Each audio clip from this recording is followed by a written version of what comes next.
میخوام یه جنبندی داشته باشیم در رابطه با مو و ریزش مو بر اساس ویدیوهایی که قبلا من گذاشتم. این ویدیو رو از دست ندین، چون که میخوایم نتیجه گیری کنیم و بهتون بگم که نهایتا باید برای جلوگیری از ریزش موتون باید چیکار کنیم. به نام خدا سلام، من ساناز امینی هستم، متخصص سوجوک. با یک ویدیوی جذاب دیگه در خدمتتون هستم در رابطه با سوجوک. همونجوری که اگر ویدیوهای قبلی منو دیدین در رابطه با ریزش مو خیلی باهاتون صحبت کردم. سعی کردم که خیلی ساده و راحت بهتون بگم که از دیدگاه سوجوک تراپی چجوری میشه با مسائل مربوط به مشکلات مو برخورد کرد. حالا توی این ویدیو میخوام که جنبندی داشته باشم به خاطر اینکه سوالاتی مطرح کردین شما توی کامنت های ویدیوهای قبلی. میخوام یه جورایی جواب سوالاتتون رو بدم و اینکه نهایتا تکلیف رو روشن کنیم ببینیم باید با موهامون چیکار بکنیم. ببینین، بعضی از دوستان از من سوال کرده بودن که یه کاری روی موشون انجام دادن قبلا، حالا از طریق روش‌های مختلف دیگه‌ای که حالا یا از طریق طب سنتی یا طب رایج یا روش‌های دیگه بهشون پیشنهاد شده بود و انجام داده بودن و ریزش موشون متوقف شده بود، ولی دوباره شروع شده بود به ریزش مو. میخوام خدمت این دسته از عزیزان بگم که اگر که شما وقتی که ریزش مو دارین یا اینکه اصلا کلا هر علامتی توی بدنتون دارین که نشون دهنده اینه که یه چیزی تو بدنتون داره از حالت تعادل خارج میشه، تا وقتی که اون حالت تعادل رو برای بدنتون ایجاد نکنین دوباره، باز هم ممکنه اون علامت برای شما به وجود بیاد. حالا چجوری؟ براتون یک مثال میزنم که متوجه بشین منظورم چیه. مثلا فرض کنین من به شما میگم که شما مثلا موهاتون اگر که میخواین دوباره پرپشت بشه، بیاین انگشت خودتون و این ناخن شستتون رو رنگ سبز کنین. این کار خیلی خوبه، میتونه توی شادابی و لطافت موهاتون بهتون کمک بکنه. ولی اگر ریزش مو داشته باشه مشکل اصلیتون رو برطرف نمیکنه. مثلا من قبلا گفتم که اگه مو از کجا ریخته شد توی سرتون، متوجه بشین که اشکال از کجای بدنتونه. اگر ندیدین حتما ویدیویی که در این رابطه من گذاشتم رو ببینید و ببینید که هر قسمتی از سرتون اگر موهاش ریخته شد باید کجا رو روش بررسی کنید.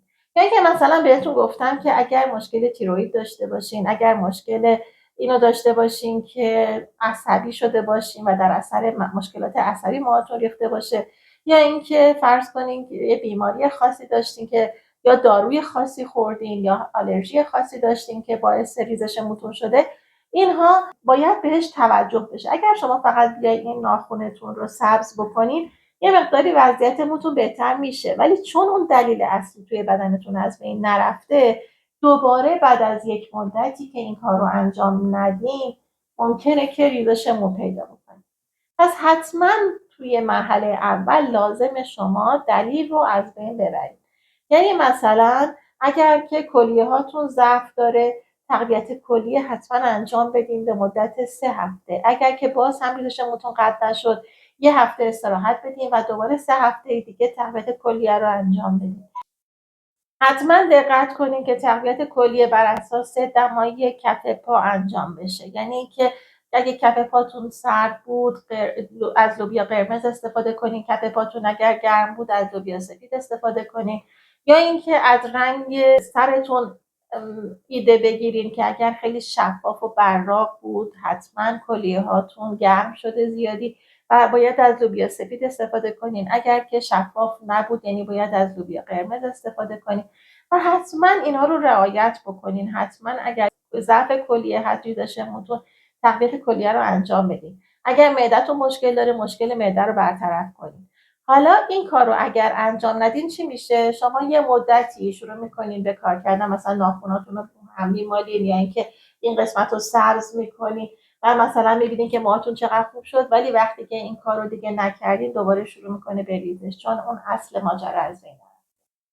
پس بنابراین شما حتما لازمه وقتی که دارین روی موهاتون کار میکنین، علاوه بر این که روی انطباق موها که در حقیقت همین ناخن انگشت شستتون هست و کار کردن روی این قسمت، میتونید موهاتون رو شفافیت و شادابیش رو دوباره برای موهاتون ایجاد بکنین، ولی باید حتما اون مسئله اصلی توی بدنتون حل بشه تا اینکه دیگه ریزش مو نداشته باشه.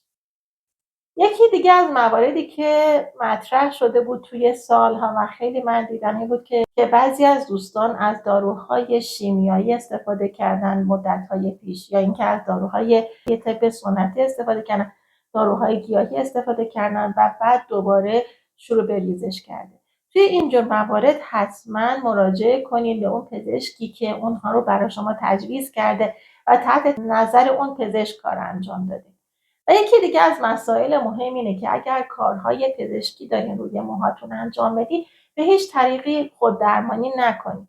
الان ببینید سوجوک یک روشی هستش که شما میتونید خوددرمانی کنید به دلیل اینکه احتیاج به علم خیلی زیاد پزشکی نداره، یا اینکه تجربه خیلی زیادی نمیخواد. یه سری نکته و یک سری فرمول هستش که من توی این ویدیوها به شما میگم، توسط اون میتونید خود درمانی کنید و ضرری و آسیبی به موهاتون یا قسمت‌های دیگه از بدنتون نمیزنه.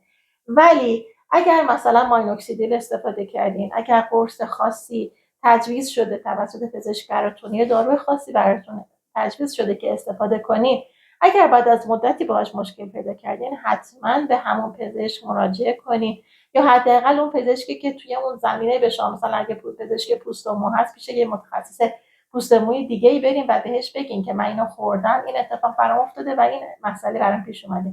دیگه شروع نکنیم به خود درمانی کردن که مثلا بگین یکی از دوستان این اتفاق براش افتاده پس این کارو کرده پس حتما منم اگه انجام بدم خوبه.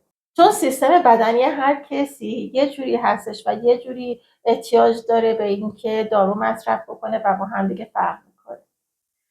حتما اگر دارویی خوردین که در اثر حساسیت به اون دارو موهاتون ریزش پیدا کرده، حتما این مطلب رو با پزشکی که داروی خاصی رو برای شما تجویز کرده مطرح کنین و ازش بپرسین که من ریزش مو پیدا کردم و الان باید چه کار کنم.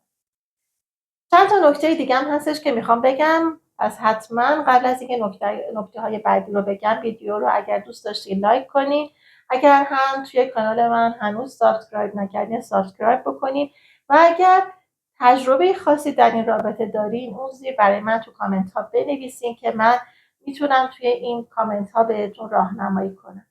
در بعضی از موارد نمیشه خیلی راحت قضاوت کرد که شما مشکل بدنتون چیه و چجوری میتونین این مشکل رو حل کنین برای اینکه ریزش موتون رو برطرف بکنین. لازمه که شما حتما به یک متخصص سوجوک یا کسی که کلا در این زمینه اطلاعات بیشتری داره رجوع کنین، یک شرح حال کامل از شما گرفته بشه و مشکل شما کاملا مشخص بشه و طبق مشخص شدن اون مشکل براتون تجویز بشه که چطوری میتونین زودتر به نتیجه برسین. پس بنابراین اگر که میتونین توی اون شهری که زندگی میکنین پیش درمانگر سوجوک برین و این مطالب رو باهاش در میون بگذارید، اون شخص ازتون شرح حال میگیره و بر اساس تمام نکاتی که توی بدنتون وجود داره میتونه براتون راهکار مناسب رو تجویز بکنه. مسئله‌ای که وجود داره اینه که سوجوک یک طب کلنگره. طب‌های کلنگر هم سیستم کارشون اینه که میاد در کل به بدن نگاه میکنه و میاد میگه که هر قسمتی از بدن اگر مشکل داشته باشه میتونه روی یک قسمت دیگه تاثیر بذاره. حالا اون چیزهایی که ما میبینیم همشون تاثیر گذاشته شده از اتفاقاتی هستش که درون بدن ما داره میفته. مثلا شما اگر که پوستتون یه مدتی کدر بشه، پوستتون مشکل پیدا بکنه، جوشهای مختلف روی پوستتون بزنه، یا اینکه ریزش مو پیدا بکنین، یا اینکه مثلا کلا موهاتون مشکل خاصی پیدا بکنه، یا اینکه از روی ظاهرتون مسائل مختلفی مشخص بشه که متوجه بشین که توی بدنتون مشکلی دارین در این رابطه، حتما اینها علائمی هست که باید بهش توجه بشه و بررسی بشه که کدوم قسمت توی بدنتون این مشکل رو براتون ایجاد کرده. خیلی وقتا ممکنه که افراد در اثر یک ترس یا یک دلهره شروع کنن به ریزش مو. خیلی وقتا افراد ممکنه در اثر استرس موهاشون ریزش پیدا بکنه. خیلی از افراد هستن که به خاطر استرس درس خوندن یا استرس شب کنکور موهاشون ریزش پیدا میکنه و لازمه که بررسی بشه اون دلیل ایجاد اون مشکل و از بررسی اون وقت بتونید درمان مخصوص به اون رو انجام بدید. گاهی اوقات بیماری به دلیل خاصی تحت شیمی درمانی قرار میگیره، موهاش ریزش پیدا بکنه برای اینجور افراد و برای رشد مجدد موشون باید کار خاص دیگه ای انجام داد. کاری که باید انجام بدید اینه که به خاطر اینکه داروهای شیمی درمانی و گاهی اوقات سرطان باعث میشه که درون بدن شما خیلی زیاد سرد بشه، باید سعی کنید که بدنتون رو گرم کنید. چجوری این کار رو انجام میدین؟ با تقویت نقاط انرژی پایه، با قرمز کردن انطباق قلب که اینا رو قبلا من براتون توضیح دادم و الان نمیخوام توضیح بدم به دلیل اینکه اینا راهکارهایی نیستش که کاملا میشه در این زمینه انجام داد. من بعدا یک ویدیو براتون درست میکنم که اگر دوستانی هستن که این ویدیوها رو میبینن که در اثر شیمی درمانی موهاشون ریزش پیدا کرده، چه کار باید بکنن که خیلی سریعتر موهاشون در بیاد، یا اینکه حتی میخوان تحت تاثیر شیمی درمانی قرار بگیرن، چه کار کنن که اصلا موهاشون نریزه. در این رابطه من ویدیو درست میکنم و بعدا براتون میذارم. ولی کلا داروهای شیمی درمانی و هر دارویی که به شما حساسیت بده و آلرژی ایجاد بکنه و ایجاد ریزش مو بکنه، باهاش میشه یه جور دیگه برخورد کرد که جلوگیری کنین یه مقداری از اثرات سوء داروهایی که مجبورین استفاده کنین. چون داروهای شیمی درمانی رو نمیتونیم بگیم استفاده نکنیم، به خاطر اینکه ممکنه اون شخص جونش در خطر باشه، حتما لازم باشه که شیمی درمانی بشه و واقعا نجات جون یک بیمار خیلی مهمتر از اینه که موهاش رو حفظ بکنیم. ولی میتونیم یه کمکی بکنیم که یه مقداری کمتر این اتفاق براش بیفته، یا اینکه اصلا کلا در خیلی از بیمارها این اتفاق براشون نیفته و موهاشون ریزش پیدا نکنه. آلرژی نسبت به داروهای مختلف همه راهکارهای مختلف خاص خودشو داره که بشه توسط اون راهکارها جلوگیری کنیم از ریزش مو. گاهی اوقات ریزش مو در اثر کمبود ویتامین خاصی در بدن انجام میشه. وقتی شما فرض کنید یه ویتامین B12 تو بدنتون کمه، یا اینکه حتی مواد معدنی مثلا روی توی بدنتون کمه، اینا ممکنه باعث ایجاد ریزش مو در بدن شما بشه. قبل از اینکه شروع کنیم به انجام هر کدوم از راهکارهایی که توی سوجوک تراپی ممکنه مطرح بشه، اینه که به یه پزشکی مراجعه کنید که پزشک برای شما آزمایش بنویسه و توی اون آزمایش براتون مشخص بشه که واقعا اشکال از کجاست. بنابراین وقتی که شما میخواید راهکار مناسب برای یک مشکلی توی بدنتون بدین، اول از همه باید تشخیص داده بشه که اون مشکل چی هست. مثلا اگر شما یه ویتامین توی بدنتون کم باشه و سعی کنیم که اون ویتامین رو توی بدنتون ایجاد بکنیم با خوراکی‌های مختلف، یا اینکه با قرص‌های مکملی که پزشکان بهتون توصیه میکنن که حتما بخورید، وقتی که اون ویتامین یا اون مواد معدنی به بدنتون برسه، دیگه ریزش موتون برطرف میشه. بنابراین دیگه لازم نیست که حتی کارهای سوجوک انجام بدید. همیشه دقت کنین، من همیشه اینو به افراد مختلفی که در رابطه با سوجوک دارن کار میکنن میگم که شما چون دارین از سوجوک استفاده میکنین، دلیل نداره که روش‌های دیگه درمان رو کامل بذارین کنار. یعنی که به پزشک مراجعه نکنین به خاطری که بگین من الان دارم از سوجوک استفاده میکنم پس اصلا لازم نیست به پزشک مراجعه بکنم. خیلی وقتها لازمه که به پزشک مراجعه بشه که شما بیماریتون تشخیص داده بشه که ریشش کجاست. گاهی اوقات اگر نمیتونین خودتون تشخیص بدین که ریشه یه بیماری شما کجاست، لازمه که به پزشک مراجعه کنین، آزمایش بدین، سونوگرافی کنین، یا اینکه از روش‌های مختلفی که پزشک براتون تجویز میکنه متوجه بشین که اشکال کجاست. حالا برای برطرف کردن اشکالش میتونین بیاین از سوجوک استفاده بکنین. پس هیچ اشکالی نداره که شما آزمایش بدین یا به پزشک مراجعه. این نکات لازم بود که در تکمیل ویدیوهای قبلی که در رابطه با ریزش مو بهتون گفتم و حتما باهاتون در میون بگذارم که حتما بهش توجه داشته باشید. خیلی ممنون از اینکه به صحبت‌های من توجه کردین و این ویدیو رو تا انتها دیدین. تا ویدیوی بعدی شما عزیزان رو به خدای بزرگ میسپارم. برای همتون سلامتی آرزو میکنم. تا ویدیوی بعدی، خدا نگهدار.